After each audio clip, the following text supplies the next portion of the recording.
I'd like to call the meeting to order. Please stand for the pledge. I pledge allegiance to the flag of the United States of America and to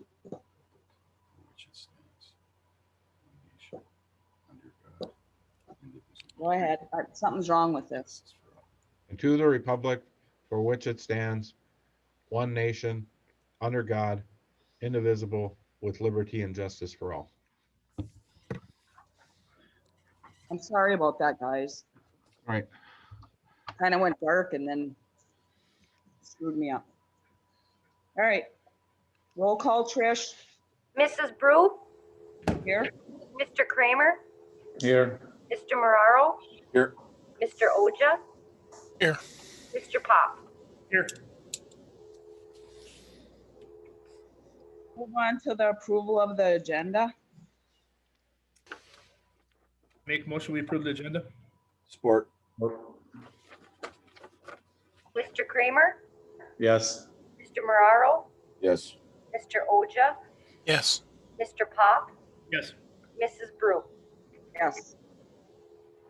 Move on to the approval of the minutes for the regular meeting of January 18th, 2021, and executive session of January 18th, 2021.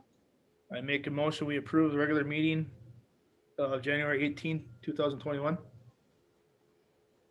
Support. Mr. Marraro, Yes. Mr. Oja, Yes. Mr. Pop, Yes. Mrs. Brew, Yes.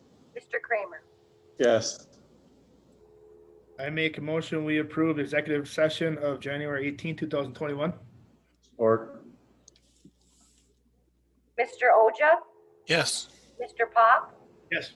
Mrs. Brew, Yes. Mr. Kramer, Yes. Mr. Marraro. Yes. Move on to the approval of manifest. Scott, do you have any questions? I have nothing for tonight, madam. Brett, I have none. Jeff, None, ma'am. Jeremy? None. I have a couple.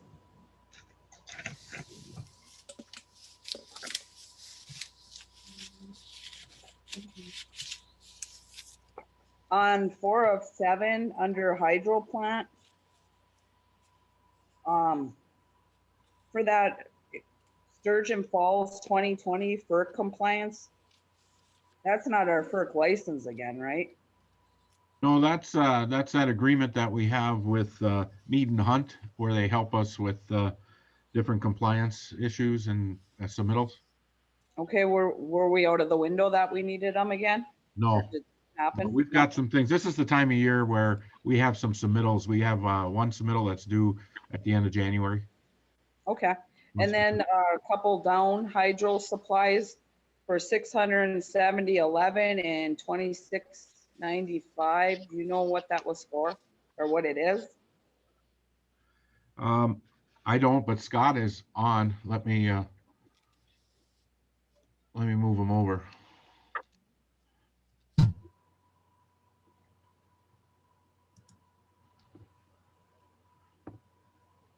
Okay, Scott, unmute, and they had the questions concerning hydro supplies. Is that at Forestlands, Candy? Yeah, the Yeah. Forslands. Both of them are. Yeah, that's for some stairs at the hydro. They're refurbishing the stairs. So it's like lumber, materials, that sort. Okay. And then,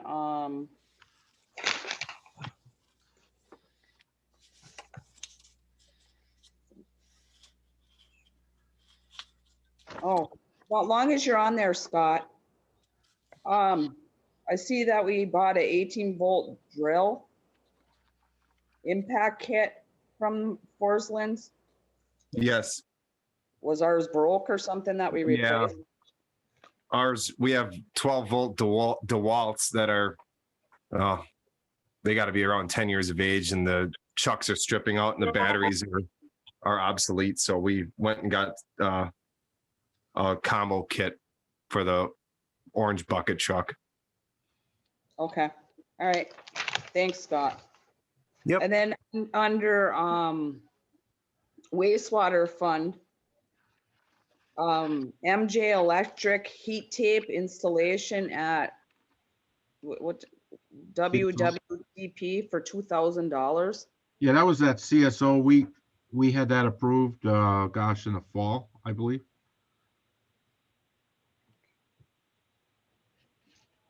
Where was that for? For the And it was waste? actually at the CSO. Okay.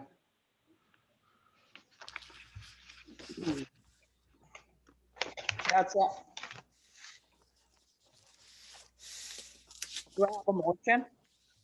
Motion that we approve manifest number 2021-03 in the amount of $376,265.20. Support. Supported that. Scott. Mr. Pop, Yes. Mrs. Brew, Yes. Mr. Kramer, Yes. Mr. Mararo, Yes. Mr. Oden. Yes. Did we have any previous questions that you needed to answer? Nope, all the questions were answered at the last meeting. All right.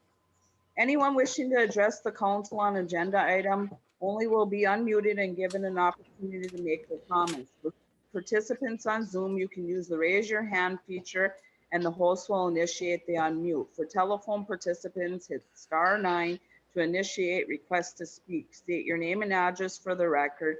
Comments shall be limited to 3 minutes per person.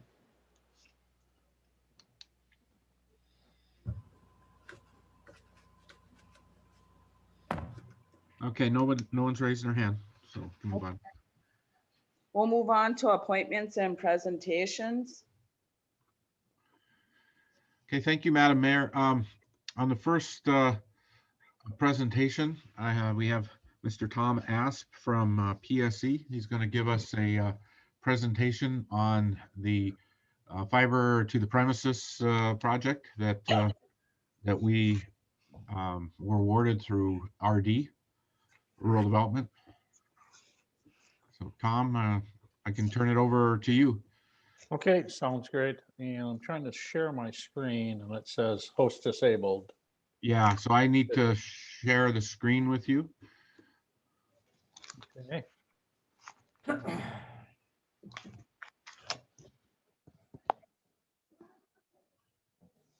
It's not quite working yet.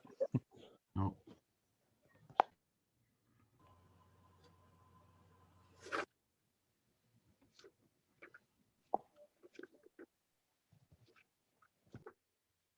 Okay, so I just made you a co-host, so I think you can use the share Okay. screen. Yep, it seems to be working. And let's see here. And so do you see my screen now? Yes. Okay, there we go. So, yeah, and I appreciate you having me here tonight. One of the things I recognize, I think Katie Abraham is also on the line, and Katie's with the MMEA, and she's the one that worked with Ray and some of the others on obtaining this USDA grant that would help fund the project on that. And so, and again, the project itself was funded by the, this grant, and we had 6 participants. And 5 of the 6 participants are not in the broadband business today. So they're kind of, some of the things that we covered with them are slightly different than what we did for Norway, because with you guys, you are already in the business and, offering services, cable and broadband services, in the community already today. So what we did looking for Norway was we kind of looked at what are some of the considerations and drivers that might make you look at expanding out fiber outside of the city. Then talking about, we looked at your service offerings and how they compare to some other providers in the region, in particular Spectrum Communications. And then we looked at some profiling some of the businesses, and then looked at what would it cost, a kind of a real high level cost estimate to go through and convert to fiber to the premises. and what a financial forecast might look like. And so these are really more conceptual type design levels, but kind of give you an idea and kind of some discussion points when you're thinking about different steps on moving forward. And one of the things that we talk about a lot is when you're looking at either entering the business or expanding the business, such as you are, a lot of times as a municipality, you can look at things, looking at cash flow and ROI is still important, but you may have some other drivers that would make you consider to look at what you can do for expansion. And so when you're looking at consideration of moving forward with something, it's also important to kind of take a look at your mission and look at a broader set of objectives. Just like in terms of you guys just got a Charge Up Michigan grant for, you have the first fast charger in the UP. If you looked at purely an ROI on it, that might not be there, but you're kind of setting the stage, so for some future activities. So one of the current things is when you're looking at kind of what is it that core mission that you're really looking at and what are you trying to accomplish and how do those impact kind of the benefits beyond the balance sheet. Then the other thing is kind of taking a look and saying, how does broadband really fit into that overall mission? The other piece is when you take a look at, what is broadband and taking a look and really defining that. If we look at what the FCC says, they're still kind of stuck on saying broadband is a service with at least 25 meg down and 3 meg upstream. That definition goes back to 2015. And so when you take a look at, especially this past year with COVID, the work at home, work at schooling, things like that, somebody with that type of 25 meg connection is probably barely functioning at all. And it really doesn't really truly meet what broadband from a user's perspective means today. And when we start taking a look at as the restrictions on COVID start to release up, I think we're going to see still some pretty heavy work at home. So I think then when you start taking a look at university offsite learning, some of these, when we take a look at saying when you define broadband, is really defining broadband as something that's not going to constrain the application that you do today. So then we kind of take a look and said, also taking a look at affordability at the same time. Affordability gets even more subjective where, one is, how does the services compare to, other regions in the country? In that today, if you looked at it, from that type of definition, Norway would be affordable. But if you look at saying some difference between a city and a rural area, you could say, well, the services in Norway are not affordable today. And then the other definition would be is you can afford a broadband connection regardless of your income. And of course, that type of definition really kind of extends out beyond some of the of your resources and really needs to have a broader, kind of maybe some state and some other initiatives to really address, on that. So, but when we took a look and saying, what is the service pricing that you guys have today on your broadband services, and how does that compare to Spectrum? And would I define how would I find affordability in Norway? And when I looked at it today, I could conclude that you could say that broadband is not affordable today in Norway. And one of the things that when you look at it, your services that meet the definition for broadband are considerably higher in Norway than other communities served by Spectrum. And so what we did was we took a look and saying, maybe you want to take a look at your channel lineup, your service lineups and some of your pricing adjustments. And maybe consider, eliminating some of your lower end packages and then migrating up to some higher speed packages so you're a little bit more competitive with Spectrum. These, of course, really need to take a look. It would have to be some type of transition because you have some existing investments and some technology upgrades that would have to occur, to support that. Because and kind of when I compare it, kind of stand by side with Charter or Spectrum, Spectrum, you'll go up to offering up to a gigabit service today. They are doing on a standalone basis, like in Iron Mountain, you can get a gigabit service for about $135 a month. But then when you look at they're starting off your basic 50 mega service is really where they want to start people. And that's at $70 compared to your 84. And then their 100 meg is at 75 compared to your 104. So it looks at your tiering pricing, it doesn't align quite well with Spectrum. And so if somebody's looking at moving into the area and they're concerned about broadband services, you'd really want to take a perspective of what somebody moving into the area would take a look like. So that was one of our recommendations, is to take a look at the channel lineups, what your service lineups and how they compare. Another piece that we talked about is looking at kind of what type of partnership and alliance models that we see across the country. And there's really 4 shapes what you get into. And one of them is taking a look and saying, hey, what can a community do to help facilitate private investment?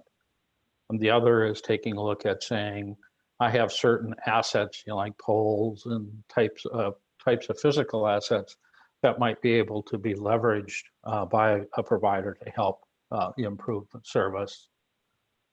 Another way is, which hasn't been used too much here in the US so far, but it's very similar to how toll roads are at times financed, where you take the borrowing capacity of an entity such as the municipality or the general obligation of the city, and you use that to obtain the capital, and then you have a private operator come in and build and maintain the network. So you're basically financing it for the private operator.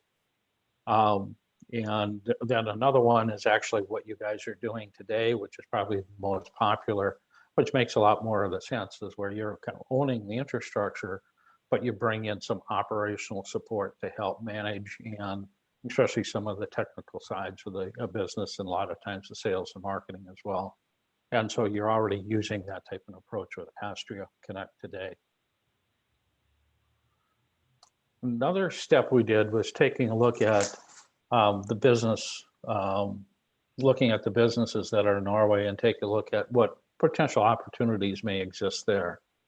And when we typically will look at, a lot of times businesses are treated as a kind of a homogeneous type of entity, but we've broken it down into where we typically see businesses fit one of 4 tiers.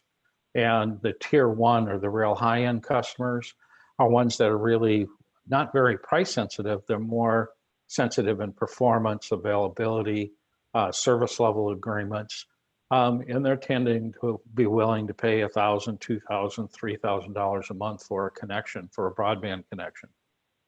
Then in tier 2, reliability and costs are critical, not as critical as the enterprise.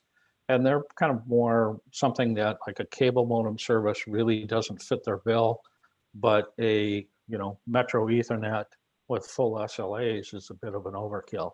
And those businesses tend to be ones that kind of more the unserved, because it's not a lot of services fit that bill, what they're really looking for. And then you have this tier 3 that really kind of a cable modem serves quite well. And then the other is kind of the lower end businesses that kind of even a low end DSL service, kind of like in a restaurant and something like that, seem to support them pretty favorably. And so when we break it down, one of the things you can't really, there's no real data out there that says, here's the businesses and here's what they spend on internet.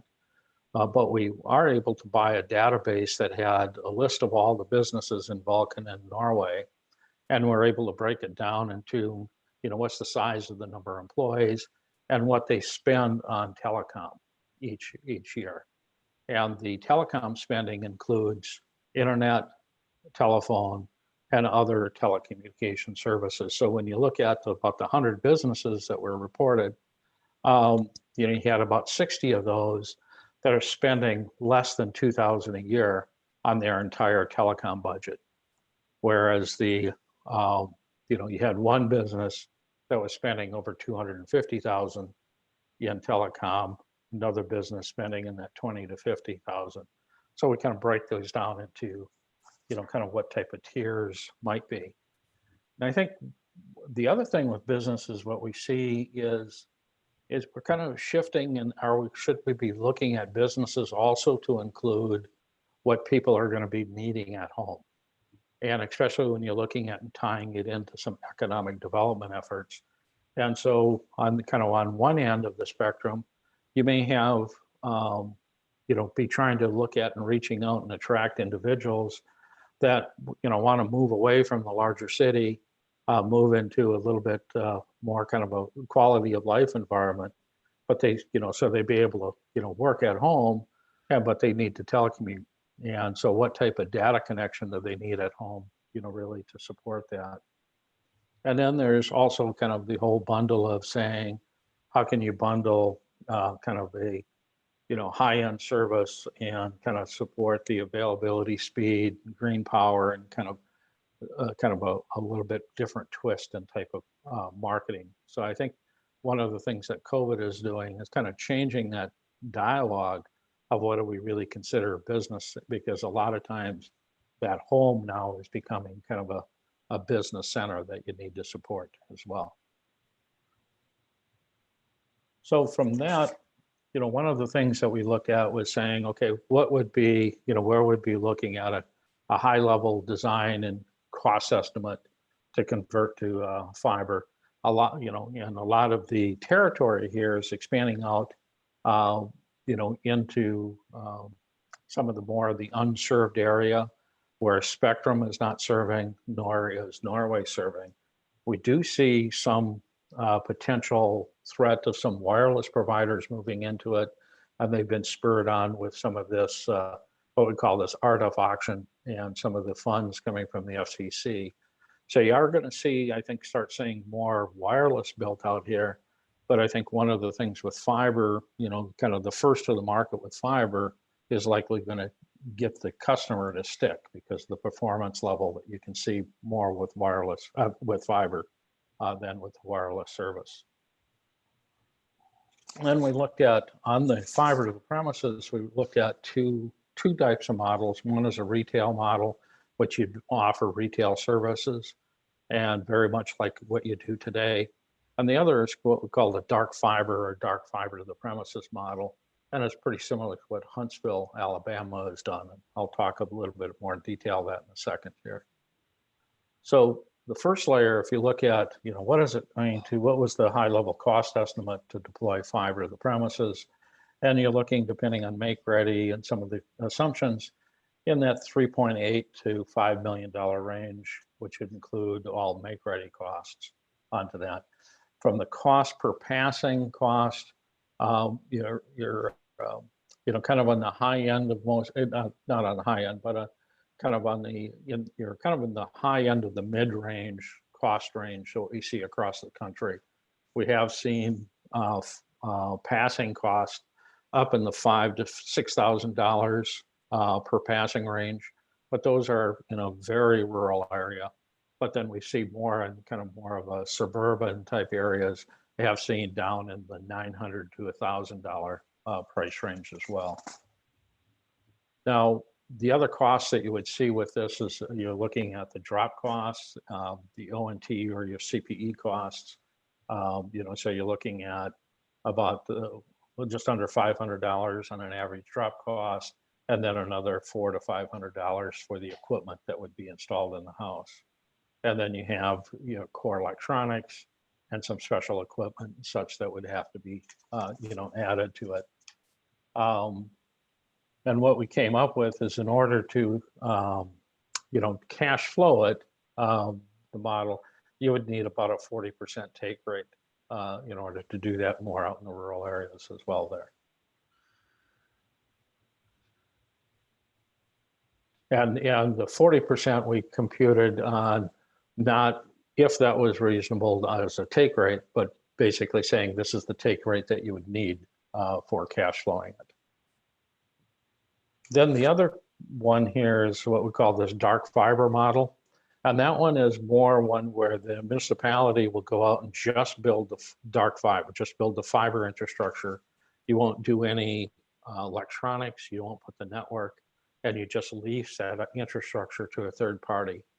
And there's two models that we've seen across the country. One is what we call what Huntsville Utilities in Huntsville, Alabama has done. And that one, they build out the fiber infrastructure, but then the party leasing the fiber, in their case, it was Google, actually pays for the drop as they add subscribers. And then the other one is Westminster, Maryland, and in Westminster, their party Ting Internet, actually, Westminster pays for the drops as they go in. And so their pricing structure is kind of on a per passing and then on a per customer basis. In Huntsville, they get an average of about $7.50 per month per passing on their system. With the cost here in Norway, you would need something in that $17 a month per passing to do it. But I think this model is probably pretty mute for you guys because one, you're already in the retail business, and also kind of, what the mass in order to attract somebody would be. So I think the retail model is more, especially with the partnership with Astria, is more of the way to continue to move forward. So that kind of gives a real high level overview of the report, and maybe kind of go into any questions that you might have here. Yeah, Tom, Jeff Morrow. Oh, go ahead. Somebody else. Go ahead. I was just going to want to clarify or see if Tom could clarify something on the pricing. Your pricing is it based on the 100% fiber to the home? Yes. With all our existing customers, it's not really a hybrid model. Correct. Okay. Yep. So those numbers are if we decided to connect all our existing customers throughout the center of town. Correct. Yes. So we upgraded the system a number of years ago, maybe almost a decade ago. And I remember at that time, we looked at fiber to the home. And at that time, it was approximately $4 million, $4.5 million. Yep.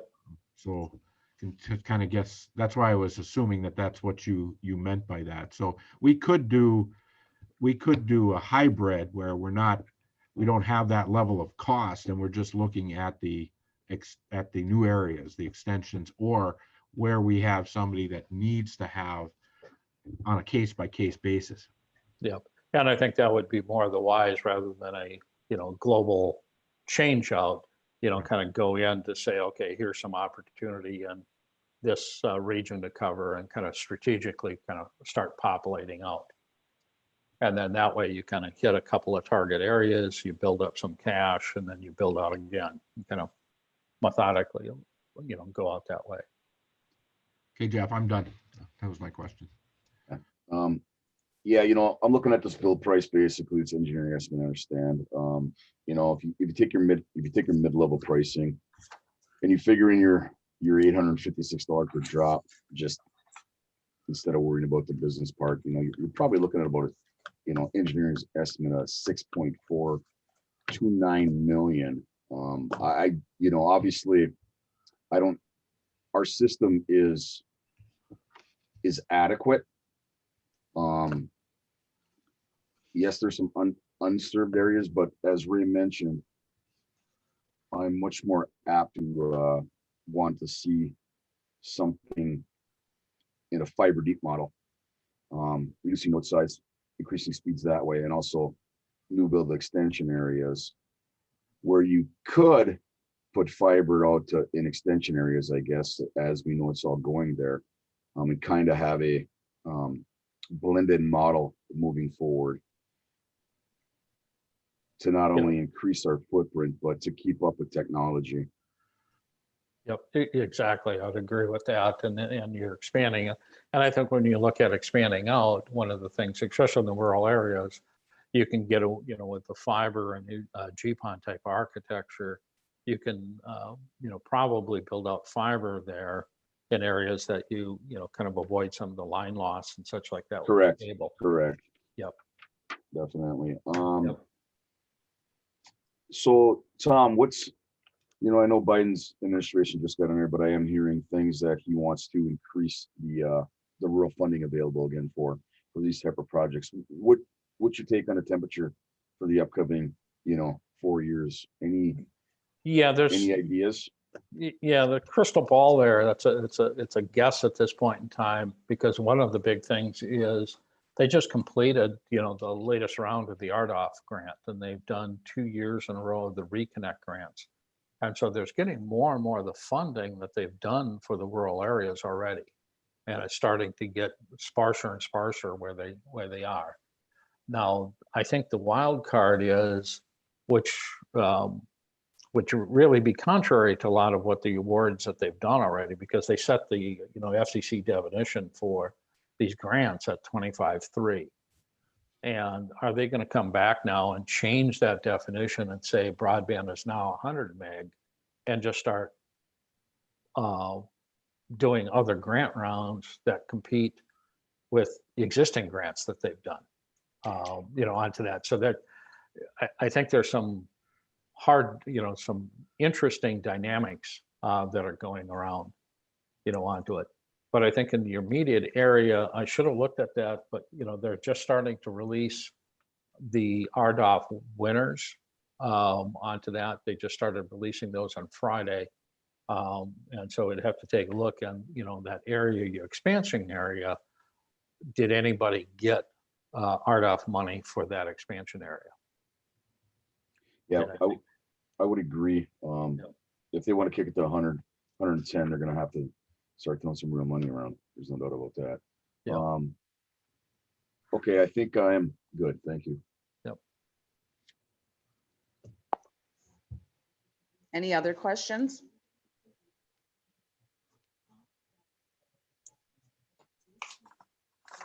Well, thank you, Tom. I appreciate it. Okay, appreciate it. And then if anything else comes up, just let me know, and we'll be in touch with you right here. All righty, thank you. Okay, Thanks, Tom. have a great night. Thank you. You too.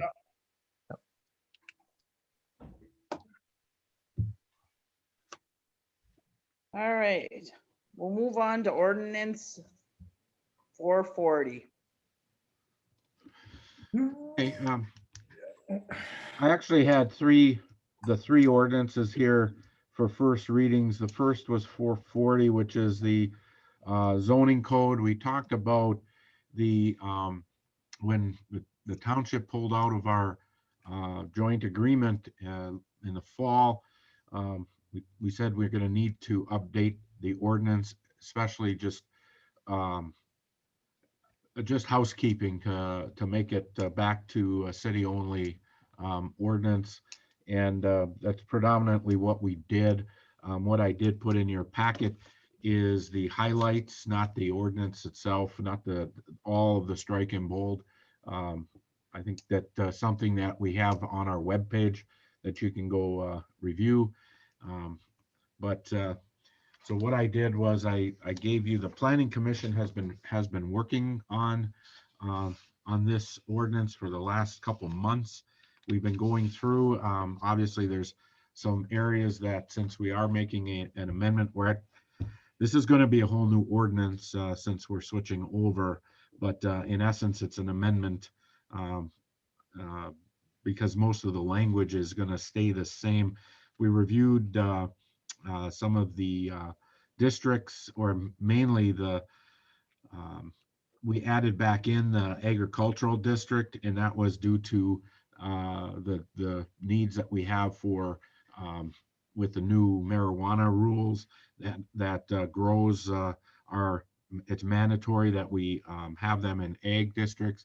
And what we did in the past was we leaned more towards that rural residential district, and we went back and identified the north part of the community as an ag area.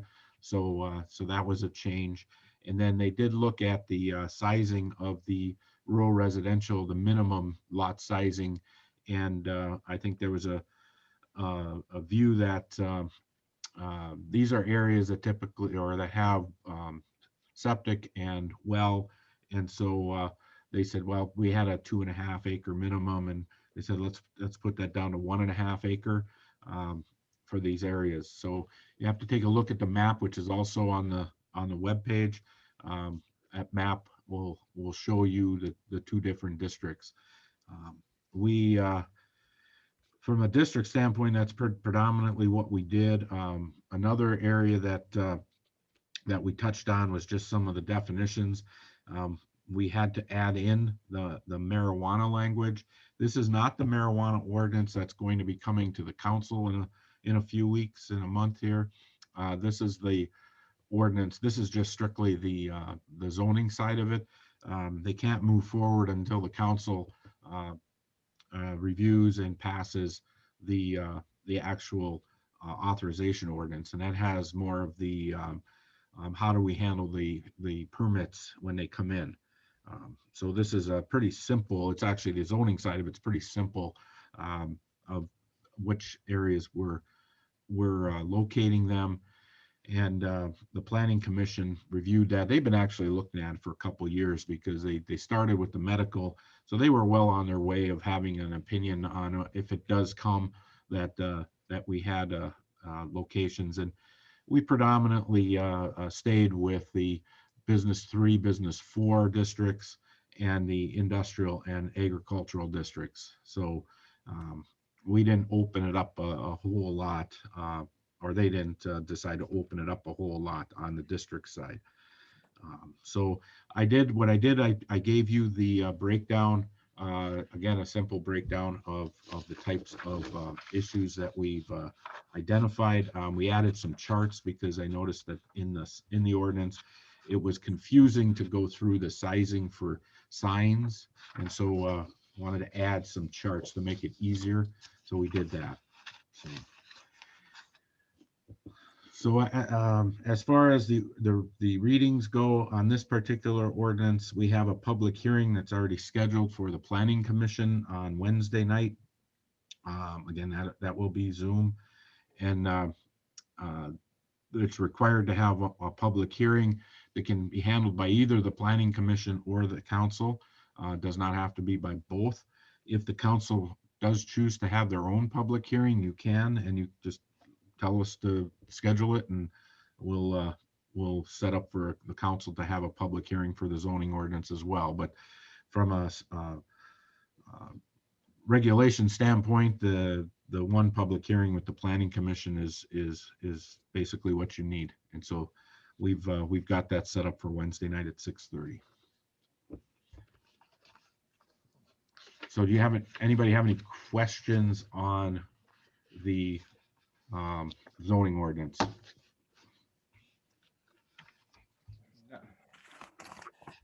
Doesn't it just usually just go to the zoning board? Well, the council has to pass the ordinance. So the Planning Commission does all the legwork, and then council and they handle the public hearing normally, and then the council will have to pass that as just like any ordinance. So Right. I'm okay with that. Is everybody else? No, ran the zoning district signs. I see maximum height freestanding, residential 4 feet, business B3 6 feet, industrial B4 8 feet. Can you explain that? Can you explain the maximum height freestanding, how that plays, I guess? I mean, obviously there's signs in town that are much higher than 6 feet freestanding signs. So that should be to the top of the sign. Well, you know, if you look at Pat's sign, it's probably 25 feet in the air, 30 feet in the air. Well, those are for that. They're not.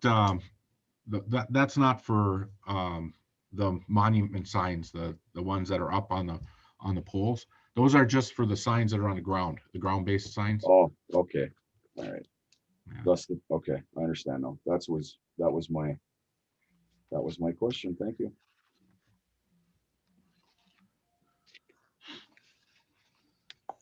Any other questions?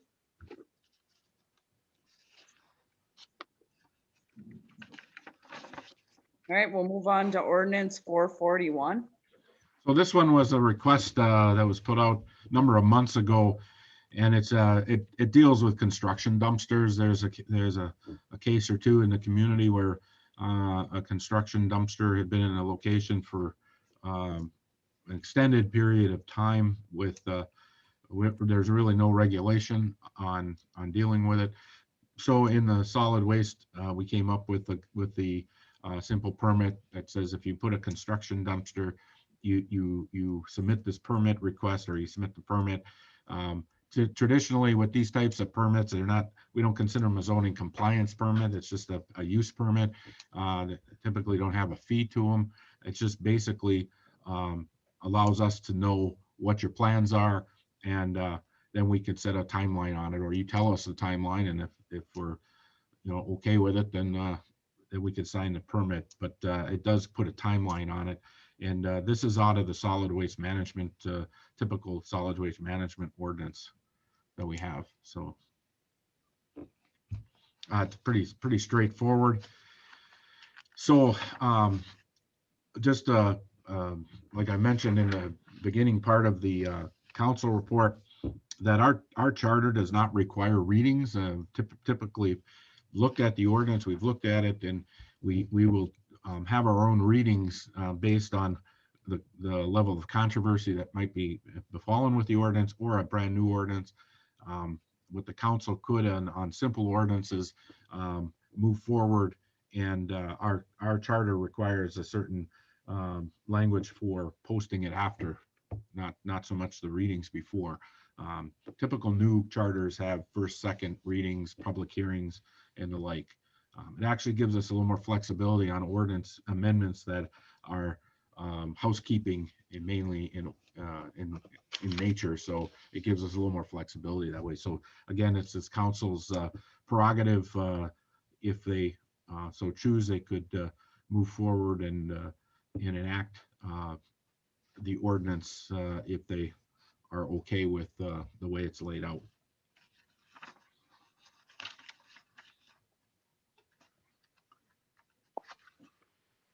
So do you have any questions on what we did with 441?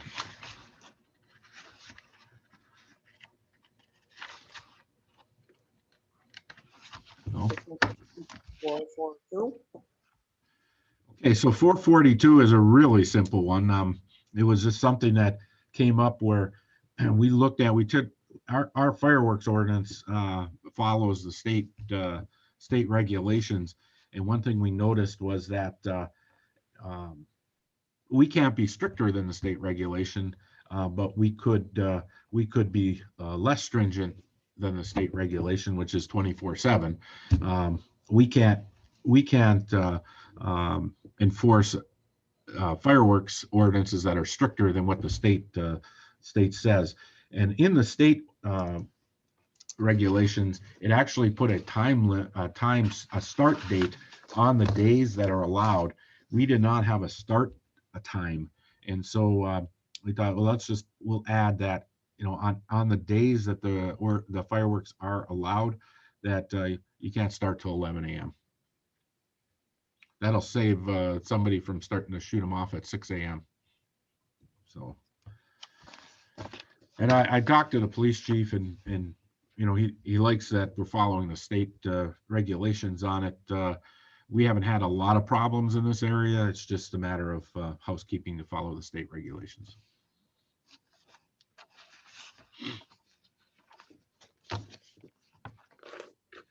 Okay. No questions here for me. So my only question would be for the last two, for 441 and 442, is if you're okay with not having a public hearing on it, I could have it for the next council meeting and just put it on the agenda for enactment. I'm good with that. Oh my.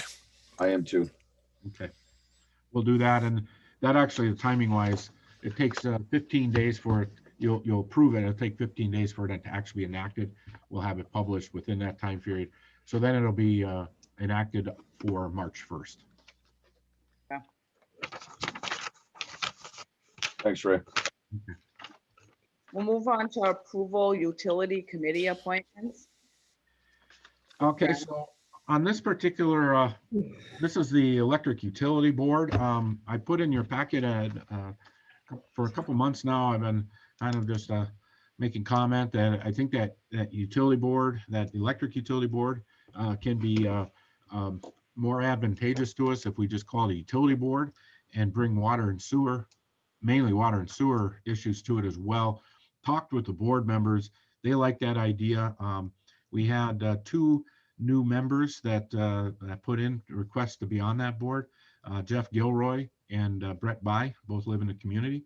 And so they gave their application to be on that board. Just a question concerning Brett.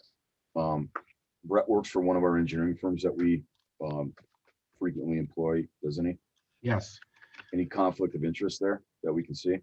So I've dealt with that in the past, way back to when I even started, where members of the UP engineers were on, Coleman Engineering members. Jeff Gilroy is actually an employee of Coleman Engineering. So we leverage their knowledge, and they fully know that these things get bid out. So there is a potential, but we manage that and keep that from being a problem. Understood. Any chance of any inside information, obviously being in these communities before things go to bid? Not so much, because what we do is we basically talk about the projects or the problems that we're having and why we need a project. We're not really leveraging their engineering specifics. We're leveraging their knowledge.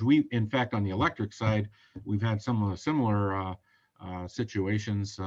We've had employees from We Energies that have sat on that committee. I think that what happens is that you get members of the community, they live in the community and they want what's best because they're ratepayers too, so these are projects that or issues that we need to solve, and they help us try and solve those issues. So we really leverage their knowledge back into their organizations too, or their background. So I think from the most part, it actually helps us more than it helps them. Thank you. Do I have a motion separately? Make a motion, we appoint Jeff Gilroy to the Electric Utility Board. Support.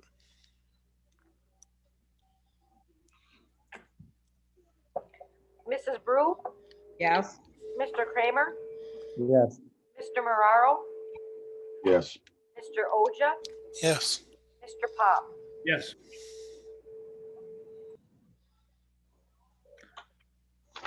I make a motion, we approve Brett By to the Electric Utility Board. Support.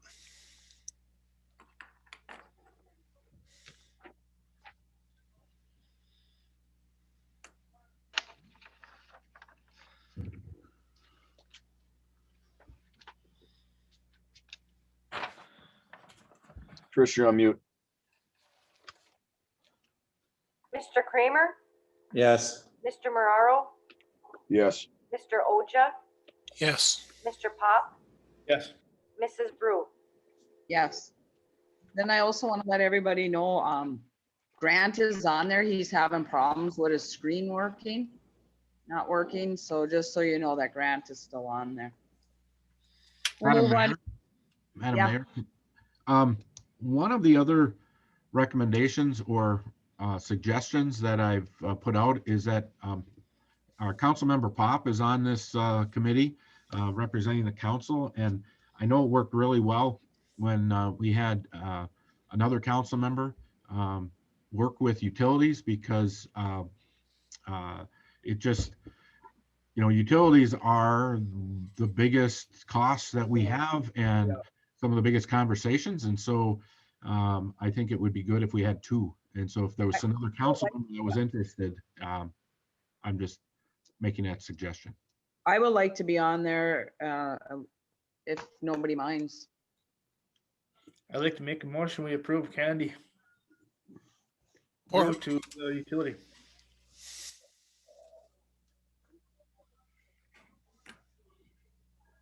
Did we have a support? I supported. Mr. Marraro, Yes. Mr. Oja, Yes. Mr. Pop, Yes. Mrs. Brew. Yeah. Mr. Kramer. Yes. Do we need to do anything motion wise, like for the second part of that to include all utilities or is? Oh, I've been starting to call it a utility board or utility committee. We've expanded their role in there. It's a, I don't know, I guess that. it's Let's just something clean, Grant let's and I just can clean it talk. up. So if you want to officially Drop the, well, just change it, probably drop the electrical and just call it utility. yeah, utility infrastructure committee. Mhm. I like to add infrastructure because I would also bring roads. I would also bring, some of our other infrastructure issues to them. Communications. Yeah, communications. Yeah. We already do that with the communications, but yeah. I'll make a motion that the Electric Utility Board now be called the Norway Utility Infrastructure Committee. Or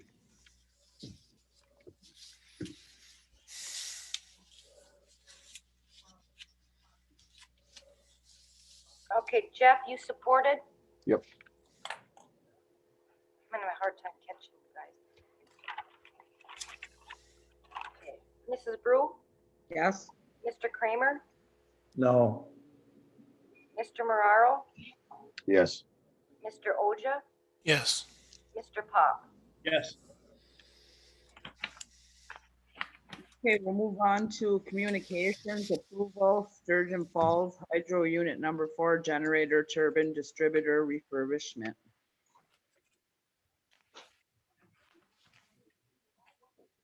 I think we all went through this pretty much at the last meeting. Needed some more information there for I had Mr. Anderson put it back on the agenda for this time. Does anybody have any questions? If not, I would need a motion. I motion that the Sturgeon Falls Hydro Unit number 4 repairs be approved for to prove to HCMS for price not to exceed $89,350.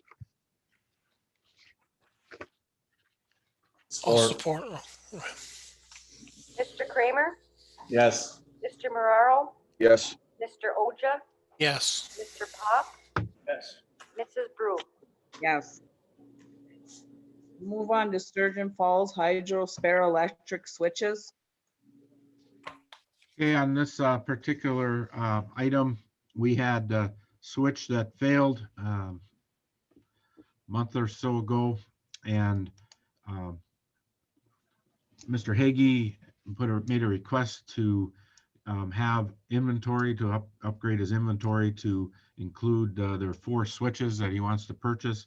The total cost would be $1,352.18. Specific questions, he's on with us tonight. You can ask him specific questions, but we do have the 3 bids for you, and it's basically to have these switches on hand. If they go out, then we can get them replaced and get back online. Are they interchangeable switches or are they all different switches? Scott, go ahead. So each machine has 4 of these switches, but they are interchangeable between all 4 machines. So there's a total of 16 plus the main plant breaker. You're probably looking at about 20 switches. So there's about 4 combinations total. So we can use them for all 4 different switches. So all 4 of them can be used for every one of them then? No, they're not interchangeable in that manner, but they are, how should I put this? There's a lockout relay, a sync switch. They're 4 independent switches, but they're used for multiple generators, if that makes sense. Do we know what caused the failure of the switch? Yeah, it actually looks like a bug. There's a little microchip in there, and one of our operators actually saw a puff of smoke come out of it. And upon dissecting the switch, it looked like there was a little bug that got in there and short-circuited the circuit board out. And shut the machine off. Okay, is there any other questions? I would just like to say something, make a point or point out a point or whatever. You know, when I talk about putting things out for bids, you know, we've been pretty consistent with staying with people who we usually stay with. We have 3 different bids on this one. The 2 of them are the exact same. And it's somebody that we've dealt with for over the years was $300 more. This is why I like to see things put out on bids because it just keeps everybody honest. Nice job, Scott, to get three prices on this, as we've been asking you. It's kind of weird that you do see 2 bids the same exact price. But Yeah, I had to ask the same question so that Larson and Associates is a factory authorized dealer. And I don't know how they make their money. I think on bulk, but they came in at the exact same price as the factory did. yeah, that's great. Good job going out and getting bids though, Scott. Thank you. So Scott, Thank quick you. question. Any advantage to go with Larson then? Are they local? Anything that we can get from a sports standpoint, it's the same price? They're out of Wisconsin Rapids. It's kind of a horse apiece. Either going from the factory or going from Larson, I think is the same thing. Thanks. And then that other bid that was in there, I would just assume because that's the middleman, they don't actually stock that. So that's probably where you're seeing the difference. Right. Is there any other questions? If not, I need a motion. I make a motion to hydro switches be purchased by, what is it? Electro switch for the price not to exceed $1,350.18. Or Or,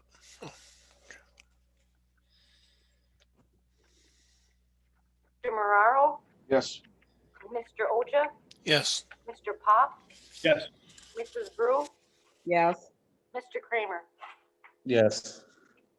We'll move on to Strawberry Lake project. Mr. Anderson. Declaration of notice. So as we're finalizing final pay request and final documents for the Strawberry Lake project, we were part of that requirement is that we actually register or record this final declaration and notice. The language within it is basically the same language, not only that was in the project, the approved project contract documents, but also it's what we've done for years. It's just saying that the park is going to stay a park. Grant has reviewed this declaration and notice, and I think we found them in order, and so just need to be approved, and then we can get them recorded. The question is if we can do this without the project being complete. So yeah, the project is complete in their eyes, and then basically it's all we got to do is get that is put the irrigation system online next spring, so we can do this. Okay. Do I have a motion? I'll make a motion that the council approve the Strawberry Lake Declaration and notice for execution and registration. Support. Support. Mr. Oja, Yes, Mr. Pop, Yes. Mrs. Brew, Yes. Mr. Kramer, Yes. Mr. Marrero. yes, Move on to approval, police department 2014 police squad repairs. So we have three quotes for our squad car repair. The 2014 Charger Police Squad has a damaged hydraulic tappet. It's quite an extensive job. It has to remove the engine to make the repairs. Mr. Adams from here in town has a low responsive bid at $1,850. We did also inquire on the schedule. He'll be able to get that in next week. And also the warranty, he has 3 years on parts and labor. nice. Do I have a motion? A motion that the police department 2014 police squad repairs be awarded to Andy Adams for a total price not to exceed $1,850. Support. Mr. Pop, Yes. Mrs. Blue, Yes. Mr. Kramer, Yes. Mr. Marraro, Yes. Mr. Oja. Yes. Anyone wishing to address the council on any item be unmuted and given an opportunity to make their comments. For participants on Zoom, you can use the raise your hand feature and the host will initiate the unmute. For telephone participants, hit 9 to initiate a request to speak. State your name and address for the record. Comments shall be limited to 3 minutes per person.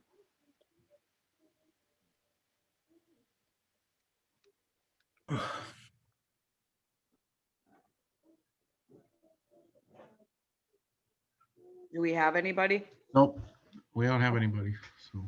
We'll move on to mayor and council comments. Scott? I would just like to bring up one thing. Not too long ago, I got an email from a citizen of Norway about sidewalks not being shoveled, and I'd like to let that person know and express that, we talked about this. We can't make people go out. We tell them that we'd appreciate if they would go out and help out the neighbors by snow blowing or shoveling the sidewalks for the safety of everybody.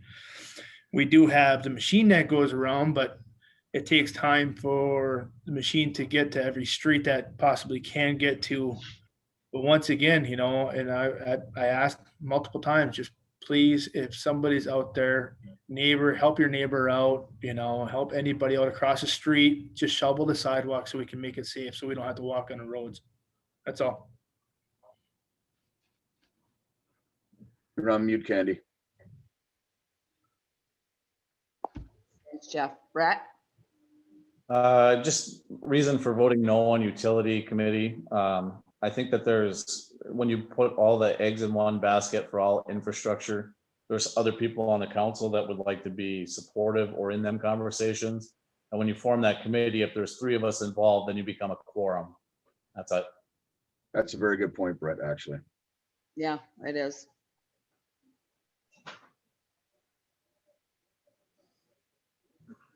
And thank you, Brett.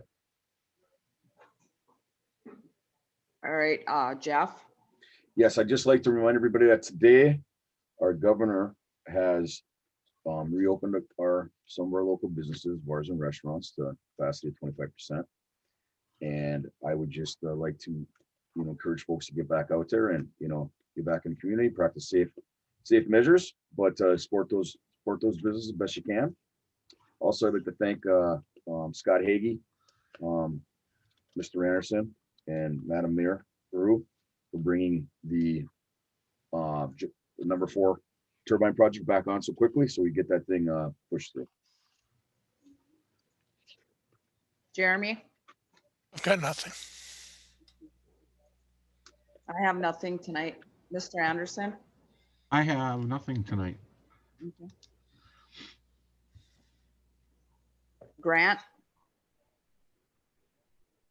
Nothing in particular. My apologies to council. I'm not sure what happened to my camera, but I am here and you can look at my background, just not me. So you're probably winning. Thank you. Probably user error again, if I know you. Yeah, probably. It'll get rectified. Mary or Trish? No, nothing, Candy. No, Okay. thank you, no. We will be going into closed session. When we come out, we will just adjourn. We will not be voting on anything. So do I have a motion to move into closed session? Motion, we move into closed session. Support.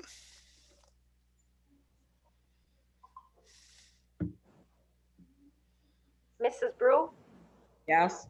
Mr. Kramer, Yes. Mr. Marraro, Yes. Mr. Oja, Yes. Mr. Pop. Yes.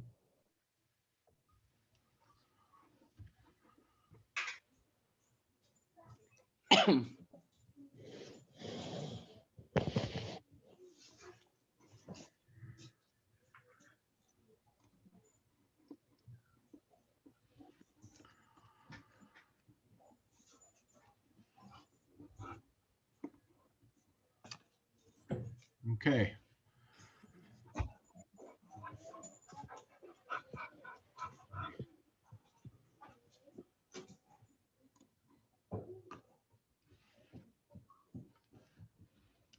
Okay, so we are in closed session. Are you recording closed session? Recording.